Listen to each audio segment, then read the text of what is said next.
भगवते नमो भगवते वासुदेवाय। जो ही कृष्ण तथा बलराम ने यह सुना कि नंद महाराज उनकी प्रतीक्षा कर रहे हैं, तो क्या हुआ भांजे? शकुनी ऐसे बोलते हैं, हम नहीं बोलेंगे। तो उनके न रहने से भोजन नहीं कर पाएंगे, वैसे ही वह लौट पड़े। अन्य साथी उनके उलाहना देने लगे, कृष्ण अब तुम हमारा साथ उस समय छोड़ रहे हो जब हमारी खेल चरम सीमा पर है। अगली बार हम उसे नहीं जाने देंगे। कृष्ण के साथियों ने पुनः धमकी दी कि वे फिर उसे उसे फिर से अपने साथ नहीं खेलने देंगे। कृष्ण डर गए और घर ना जाकर वे बच्चों के साथ फिर से खेलने लगे।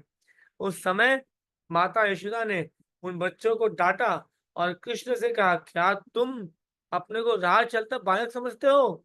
क्या तुम्हारा कोई घर नहीं है? चलो अपने घर चलो। मैं देख रही हूँ सुबह से खेलते खेलते तुम्हारा शरीर गंदा हो गया है। चलो घर चलकर स्नान करो। साथ ही आज क्या है? जन्म अष्टमी, तुम्हारा जन्मदिन है।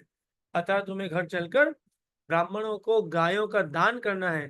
क्या तुम देख नहीं रहे कि तुम्हारे साथी किस तरह अपने अपनी माताओं द्वारा पहनाए गए आभूषणों से अलंकृत हैं?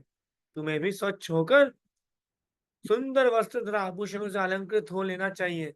अतः तुम घर चलो, स्नान करो, ठीक से वस्त्र धारण करो और तब तुम खेलने आ सकते हो। अब हमारे आचार्यगण लिखते हैं कि एक बार ये हो रहा था कि कृष्ण उस खेल में लगभग लगभग हारने वाले थे, है ना? लगभग लगभग ही was about to get defeated. और तब यशोदा मैया आती है। मैया बोलती, लाला, रे लाला चल, टाइम हो गया खाने का, चल, नंद बाबा इंतजार कर रहे हैं, समय हो गया है। कृष्ण बोलता, हाँ मैया मैं आया, मैया मैया मैं आया। सुबल मधुमंगल और श्रीदामा ऐसे किसी के कंधे पे हाथ रख के बोलते, अच्छा बेटा। देखो कृष्ण, बात ऐसी है, आज जो तुम गए तो फिर गए। आज यदि कृष्ण तुम यहाँ से गए खेल छोड़ के, तो कल से मुंह मत दिखाइयो अपना। कृष्ण बोलते, अरे मेरी मेरी माँ बुला रही है, मेरी मैया बुला रही है।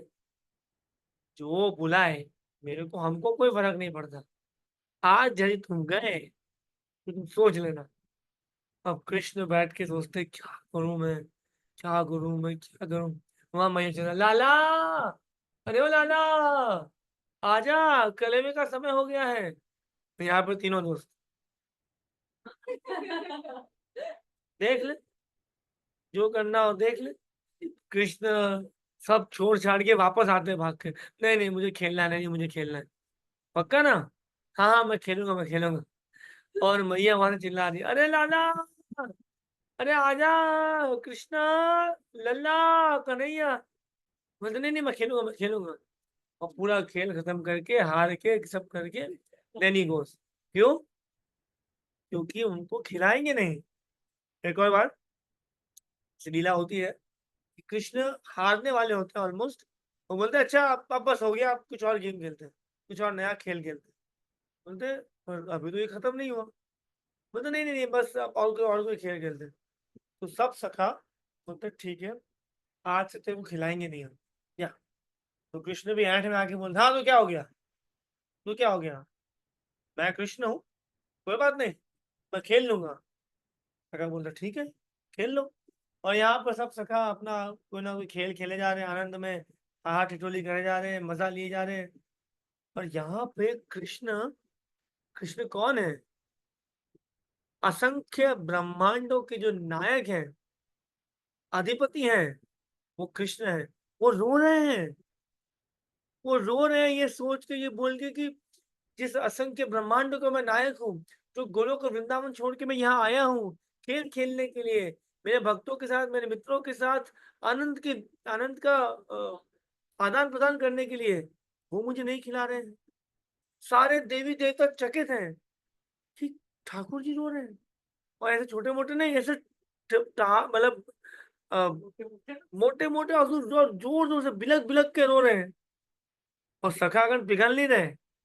ये देख नाटक कर रहा है, अब नाटक चालू हो गया इसका। और कृष्ण देख रहे हैं और सब मस्ती में खेले जा रहे हैं, खेले जा रहे हैं।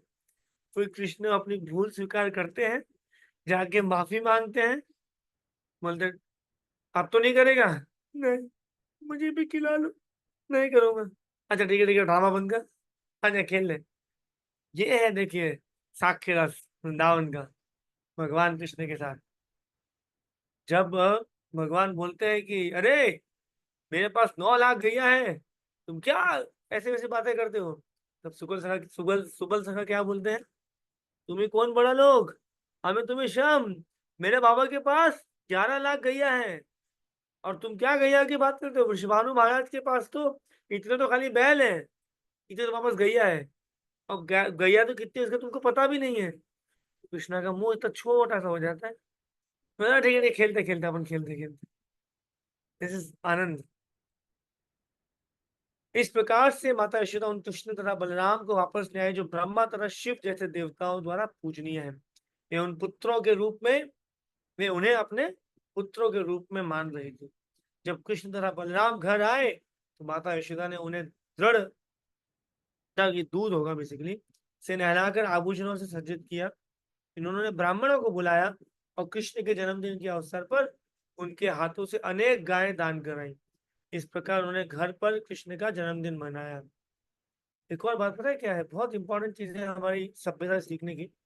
मुझे आज भी याद है जब इवन आई वाज स्मॉल, तब हमारे घर पे क्या होता था, खाना जो बनता था ना वो घर की माताएं बनाती थी, और जो सो कॉल्ड बाकी चीजें हैं, नाचने वालियां हैं या सब, वो बाहर से आया करते थे। आजकल क्या होता है हमारे फेस्टिवल्स में, सारे नाचने वाले घर के नाचेंगे और खाना बाहर वाला आके बनाएगा। And I have seen this from my eyes. आप लोग एक्सपेरिमेंट कर लेना। मेरे कजिन की शादी थी जयपुर में, और उनको पता था कि हम कुछ खाएंगे पिएंगे नहीं, तो मेरे मामा का ननिहाल भी जयपुर में है, तो हमारे लिए वहां से खाना बन के आता था या हम वहां जाके खाना खा लेते थे, मतलब प्रसाद बन के आता था भोग वोग लग के। एक दिन सोचा आज लेट हो गया है, तो वेदांग और रत्नावली में हमसे रोटी में तो कोई तकलीफ है नहीं, रोटी ले लेंगे, और अचार हम अहमदाबाद से लेके गए थे घर का बनाया हुआ, रोटी अचार खा लेंगे। वहां पे क्या देगा, रोटी बना रही कि बीड़ी बीड़ी बीड़ी बीड़ी पी रहा है भाई ये। बोला रहने दो, कोई अचार नहीं कुछ नहीं।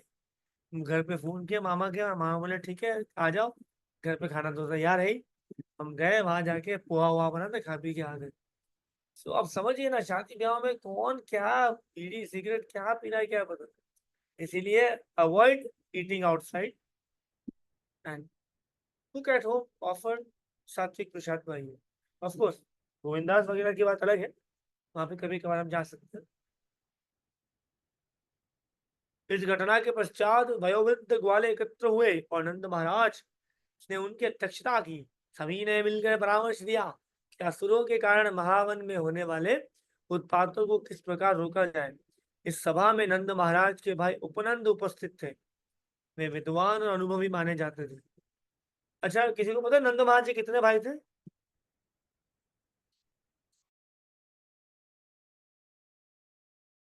9। हाँ आरती माता जी। हरे कृष्णा प्रभु जी 4 भाई थे। 4 भाई थे, मतलब नंद महाराज को मिला के 4 ना। हाँ जी जी जी। ओके एकदम गलत जवाब। मनीषा माता जी।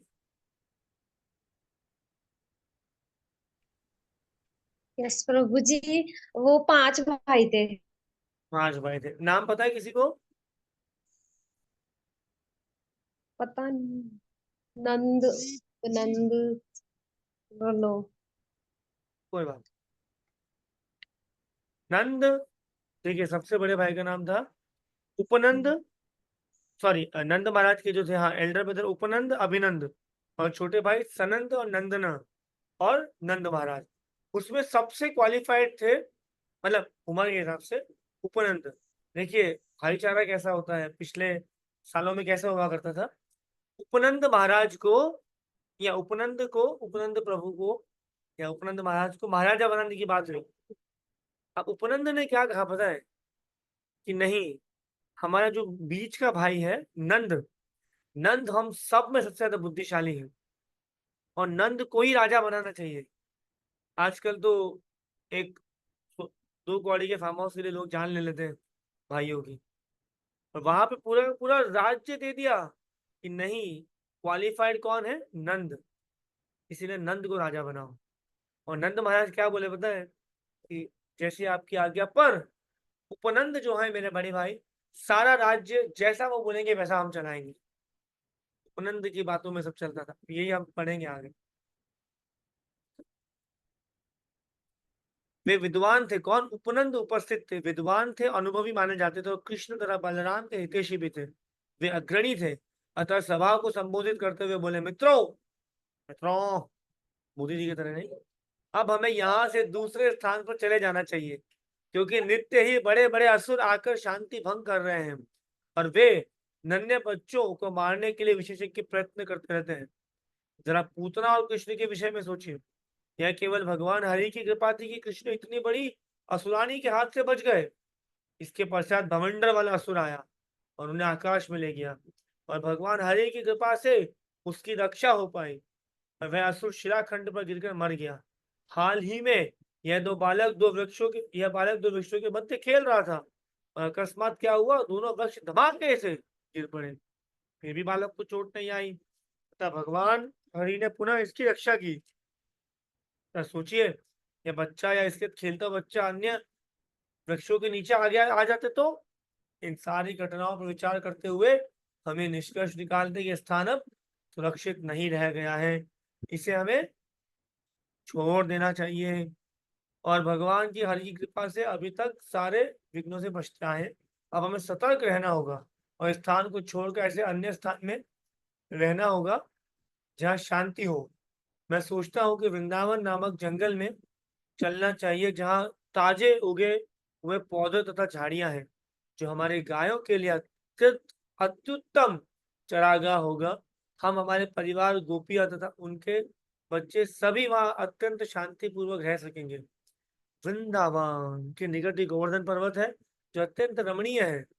वहां पर गायों के लिए नया चारा तथा घास है, अतः वहां रहने में कोई कठिनाई नहीं होगी। अतः मेरा सुझाव है, मेरा नहीं, न उपनंद का सुझाव है कि हम उस रम्य स्थान के लिए तुरंत प्रस्थान करें। ये रम्य स्थान से कुछ नाम, रम्या सखी के अलावा कुछ याद आता है आप लोगों को? अनिता, कुछ याद नहीं आ रहा आपको आज? ये वही लोग, मैं I do not want to give chance to Kamrul माता जी, अन्वय प्रभु, शिवानी माता जी, खुशिता माता जी भी कल बोल चुकी, तो नए लोग बोलो। तान्या माता जी फाइनली इनएक्टिव हटाते हुए, इसलिए आपको चांस दे देंगे आज। चलिए, मयंक चतुरानी प्रभु बोलिए प्रभु।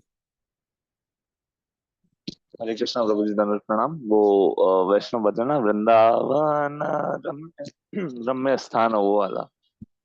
यस, वृंदावन रम्य स्थान, दिव्य चिंतामणि धाम रतना।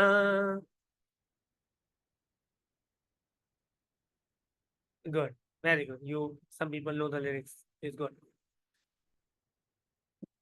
उपनंद के भाषण को सुनकर सारे गोपगण तुरंत राजी हो गए और बोले, अब तुरंत चल दिया जाए। फिर सब ने अपनी गृहस्थी का सामान तथा बर्तन भांडे गाड़ियों पर लाद दिए और वृंदावन जाने के तैयार हो गए। लगता है हम भी किसी न किसी की सलाह मान के हम सब कुछ बर्तन भांडे बांध कर हम मायापुर आ गए। गांव के सारे वृद्ध पुरुष, बच्चे तथा स्त्रियां गाड़ियों पर बैठा दिए गए और ग्वाले स्वयं हाथों में धनुष बाण लेकर गाड़ियों के पीछे हो लिए। सारी गायें तथा उनके बछड़े और सांड आगे कर दिए गए और पुरुषों ने धनुष बाण से सज्जित होकर इन झुंडों और बैलगाड़ियों को चारों ओर से घेर लिया। वे अपने सींग तथा तुरही बजाने लगे। इस प्रकार घोर शब्दनाद के साथ वृंदावन की ने चल पड़े। और ब्रज की बालाओं का भला कौन वर्णन कर सकता है। वे सब गाड़ियों पर बैठी थी। वे महंगी से महंगी साड़ियां पहनी थी। क्या बात कर रहे हो, कोई वन पीस नहीं पहना था, कोई कट पीस भी नहीं पहना था? अच्छा, पुराने जमाने की बात है ना, आजकल तो हम लोग थोड़े नए फैशन वाले हैं क्या। महंगी से महंगी साड़ियां पहनी थी और आभूषणों से सज्जित थी। वे सदा की भांति कृष्ण की लीलाओं का जाप करने लगी। माता यशोदा तथा रोहिणी पृथक पृथक बैलगाड़ियों पर सवार थी और कृष्ण तथा बलराम से बातें करती जा रही थी और इन बातों का आनंद लेती हुई परम सुंदर लग रही थी। यानी कि माताओं, यदि आपको सुंदर लगना है, सबसे जरूरी क्या है? भगवान कृष्ण के बारे में बात करना या उन्हीं की बातों को आनंद से याद करना। इस प्रकार वृंदावन पहुंच के उन्होंने वृंदावन की चारों ओर, जहाँ सभी लोग परम शांति तथा प्रसन्नता पूर्वक शाश्वत वास करते हैं, सारी बैलगाड़ियों को अर्धवृत्ताकार सेमी सर्कल में एक स्थान पर खड़ी कर दी और वहीं पर अस्थायी निवास बना लिया। अभी पार नहीं पहुंचे, यमुना के तट पे पहुंचे। यमुना के तट पर गोवर्धन पर्वत तथा वृंदावन की सुंदर छटा देखकर वे लोग अत्यंत प्रसन्न हुए। बड़े होने पर वे अपने माता पिता तथा अन्य लोगों से तोतली भाषा में बात करने लगे और इस प्रकार सभी वृंदावन वासियों को आनंद देने लगे। इस प्रकार डू इट टुमारो देन। इस समय कृष्ण तथा बलराम के बड़े हो जाने के कारण उनका बछड़ों का भार सौंपा गया। ग्वाल बालों को बचपन से ही गायों की देखभाल करना सिखाया जाता है। उन्हें सबसे पहले बछड़ों की रखवाली का उत्तरदायित्व सौंपा जाता है। अतः कृष्ण तथा बलराम अन्य ग्वाल बालों के साथ चलने लगे, खेलने लगे, कूदने लगे। छोटे छोटे नुपुर पहनते थे, उसकी रुनझुन आवाज सुनाई देती थी। कभी कभी कंबल ओढ़कर स्वयं बैल और गैया बन जाते थे। इस तरह कृष्ण बलराम बहुत सारे खेल खेलते। दोनों भाई सांडों गायों की बोली का अनुकरण करते और खेल खेल में सांडों की तरह भ्रंत करते। कभी कभी वे विविध पशु और पक्षियों की आवाजों की नकल करते। इस प्रकार वे सामान्य संसारी बालकों की भांति अपनी बाल लीलाओं का आनंद लूटते। गौर प्रेमानंद हरि हरि बोल। ये है